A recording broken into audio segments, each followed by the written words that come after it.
Temasi Shadishani o'sha jertva pozitsiyasidagi ayolda, ya'ni ularga bechora bo'lib o'tirish, eridan yoki kimdan ukasidan pul olish, shu narsa ularga qulayroq chip ishlashdan ko'ra.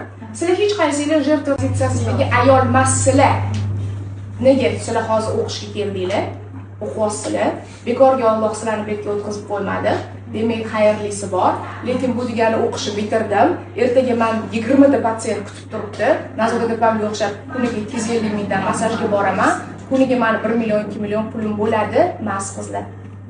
Hammasi sekin-sekin zilimizlar. Orada menda ham peridifli bo'lgan. Nimaga?